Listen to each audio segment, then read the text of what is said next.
Eden Camp in Yorkshire is a remarkable World War II museum. However, it once was a prisoner of war camp for Italian and German soldiers during the Second World War. We know lots about how the Nazis treated prisoners of war, and also how the Japanese did. However, what was life like on the other side of the coin for those Axis prisoners of war? Were they treated well, or were they treated poorly? Well, today we're going to look at life inside a prisoner of war camp for German soldiers in Britain. To support our channel, please make sure to subscribe. During the Second World War, large numbers of German prisoners were held in Britain, and even they were interred there after the war had finished. In their peak, many different camps saw around 400,000 prisoners, which began to fall after the conflict when repatriation began. The experiences of these soldiers differed greatly from those who were captive in Soviet camps. That doesn't mean, however, that the British were lenient with their responsibilities. However, the Germans were treated in a more humane way, and fewer prisoners died in British captivity than in other countries. The British government sought to introduce a programme of re-education, which was aimed at demonstrating the evils of the Nazi regime to the prisoners, and to promote a democracy over a dictatorship. Initially, at the start of the conflict, the only Germans captured by the British were naval personnel and members of the Luftwaffe who had crashed their aircraft in Britain. The first prisoners were the captain and crew of submarine U-39 on the 14th of September 1939. The commanding officer of U-39, Captain Gerhard Glatz, would become one of the longest term prisoners in British hands, being finally released in 1947 after 7.5 years of captivity. Initially there were only two prisoner of war camps, Camp No. 1, Griesdale Hall in Cumbria, and Camp No. 2, Glen Mill in Oldham. Griesdale Hall was a 40-room mansion that was reserved for officers and had space for 200 prisoners of war, and Glen Mill was a former cotton mill that would house 2,000 other prisoners, with prisoners here being of the rank of sergeant or lower. There wasn't a need for many camps at the time, as Britain adopted the policy of sending all their enemy prisoners to Canada. One reason for this was to make it very difficult for prisoners of war to escape back to Germany. Another reason was that food and other necessities were being rationed already in Britain, and they didn't want supplies to be strained by German prisoners of war. So men were shipped to Canada as soon as there was simply enough to fill a boat, and around 9,000 German prisoners were being held in Canada by late 1942. Following the campaigns in the desert, the situation changed, especially with Allied success in the North African campaigns. Alongside the US Army, the Allied success would lead to the Axis surrender in May 1943 in this area. This may have been a huge victory, however there was a new issue at hand. What would the Allies do with 260,000 new prisoners of war that they now had possession of? About half of these POWs were German and the other half were Italian. It was agreed that any joint operation between Britain and the US would see prisoners shared 50-50 regardless of whichever nation captured the soldiers. At this time though, Britain's resources were extremely stretched and the government asked the US to take 130,000 prisoners as well as their own share. The US government would agree to this on the condition that they could use the POWs as a labour force in America. Britain's own prisoners from the desert would be held in camps in the Middle East, and only a few high-ranking officers were sent back to Britain.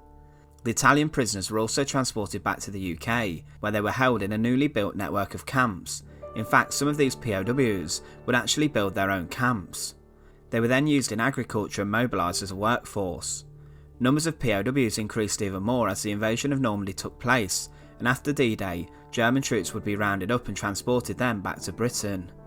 Usually those prisoners whose surname began with a letter in the first half of the alphabet were sent to America, being transported eventually to the States via Liverpool, but as more ports fell into Allied hands, the US would then ship them directly back to America.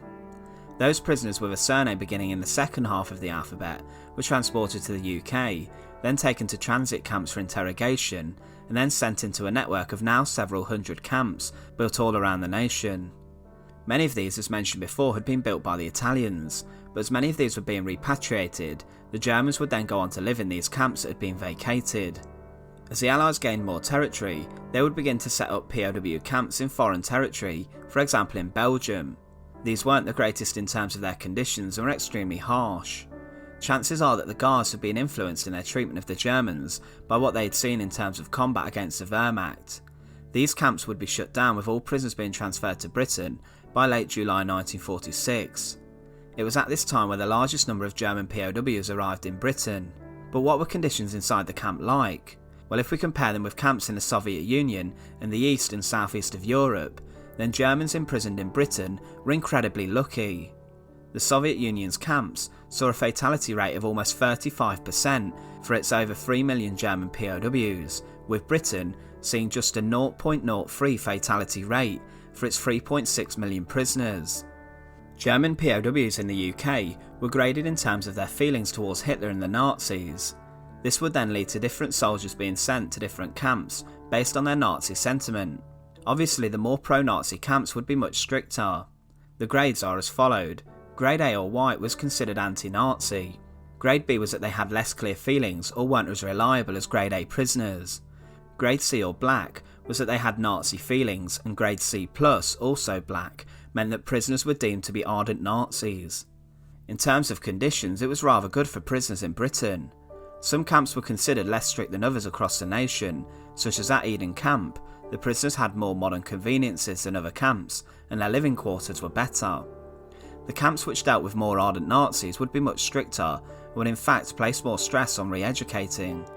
In terms of work, even before the German surrender, some POWs were put to work as agricultural labourers, and after VE Day, all prisoners were required to work. Most POWs worked on farms, as Britain at the time needed a high level of food production, and there was a big shortage of agricultural workers. In mid-1946, almost half of all POWs would be employed on farms. At first, the groups of usually 30 men would be escorted to work in the fields by armed guards, being kept under close supervision at all times. As time went on following the German surrender, the British allowed some prisoners to be even stationed on the farms where they were employed under minimal supervision. Many of these workers could then earn a wage directly from the farm for the first time since the start of the war, and prisoners would usually receive pay of 1 shilling a day. This was considered by the government as merely pocket money and could have been used following repatriation. In a few rare occasions, the British even put a very limited number of prisoners of war to work, disposing of unexploded bombs, landmines and ammunition. This was incredibly dangerous and in fact forbidden by the Geneva Convention, which Britain stated wasn't valid in the post-war period. At least 3 German prisoners of war are known to have died doing this role. During a nasty bout of snowstorms in the winter of 1946-47, German prisoners of war worked alongside Allied soldiers to help reopen roads and rail routes, providing important labour. Inside the camps they were allocated a certain amount of food, mostly bread and meat each day. These rations would be collected by British soldiers and then distributed by the POW's own cooks, who helped to prepare the food. Before admitting prisoners into the camps, the British would usually vet the prisoners to see if they could perform specific roles inside the camp, such as cooks, doctors or dentists, based on their pre-war life. There would be running water and showers and bathrooms for the soldiers, and also other amenities on site, such as a chapel and even in some camps a music hall. This was a space where prisoners could create their own shows and get some escapism from their incarceration. They were also encouraged to create their own camp magazines, and they received a weekly German language newspaper published by the British government called Wochenpost. Also, lectures would have been arranged at the camps, a library would be found, and they could obtain books, records and even films, which could be shown. All of these activities were meant to create a sense of freedom, freedom of speech and political tolerance. In fact, some prisoners were even allowed to attend a college which had been set up. Some sports teams were even set up by the inmates, and prisoners would arrange local football matches against local teams. The day-to-day organisation of the camp was from the sergeant or the orderly officers, but discipline of the soldiers was under the responsibility of their own NCOs and officers. Many of the prisoners didn't really play up, as they considered their imprisonment as better than what they'd experienced when fighting, and there were very few incidents of prisoners being treated very poorly. Guards would usually carry truncheons rather than rifles, in case something did kick off though, but many prisoners accepted their positions and knew they were being looked after well. Random spot checks would occur at times to see if POWs were in possession of any banned items, and any prisoner who did misbehave would find themselves in a sin bin or jail for a term of solitary confinement. This must have been very tough, as the social aspect of the camp was a real positive for the prisoners. Roll calls would take place twice a day to ensure no escapes, and prisoners lived in their billets. This living space housed a number of POWs, and they would have their own beds but also be allowed to use this space to relax, play different games and in some cases even paint. After their work was done, the The prisoners' time was their own really, and they could do different things such as performing their own plays. Choirs would even form from talented musicians, and they even made their own musical instruments, and audiences made up of British officers, their wives and fellow prisoners would watch the shows. Particularly in German prisoner of war camps, mail was monitored to ensure that no information would seep through about the prisoners' family members being killed, for example in bombing raids. This was due to the prisoner then becoming rebellious, refusing to go to work and disobeying orders. If this did happen though, the commanding officer would sentence them to 7, 14 or even 21 days in solitary confinement, and possibly even put them on rations of bread and water. So overall really the conditions in the camps weren't too bad. Some Italian prisoners of war who were considered cooperative were even allowed out in the evenings to go for a walk around the local villages, but were not allowed to fraternise with the local people. However, naturally, this sometimes wasn't adhered to, and relationships and friendships would form between them and the local people. Some citizens, however, did feel some animosity towards German prisoners in particular. However, as time passed, their feelings did change and people began to sympathise with the prisoners. In late 1946, civilians were allowed to invite prisoners into their homes for Christmas, a practice that moved many prisoners, giving them a feeling of family that they missed so much back home. By late 1947, the restrictions were virtually lifted, and the men could leave the camp unescorted, visit cafes and cinemas, and attend local church services. There was initially a ban on romantic liaisons, but immediately after this was lifted, 796 marriages took place between German prisoners of war and British women, with many more following. The main aim of the imprisonment was to provide re-education to the prisoners about the Nazis and about the political ideology that they had been force-fed and brainwashed with prior to the war. It's said that the British made the biggest effort when it came to re-educating prisoners, which in turn helped the Germans to return to a free and democratic country later on. The prisoners considered themselves very lucky to be imprisoned in Britain, especially those who would later find themselves in West Germany following the conflict. Repatriating the German prisoners began in September 1946.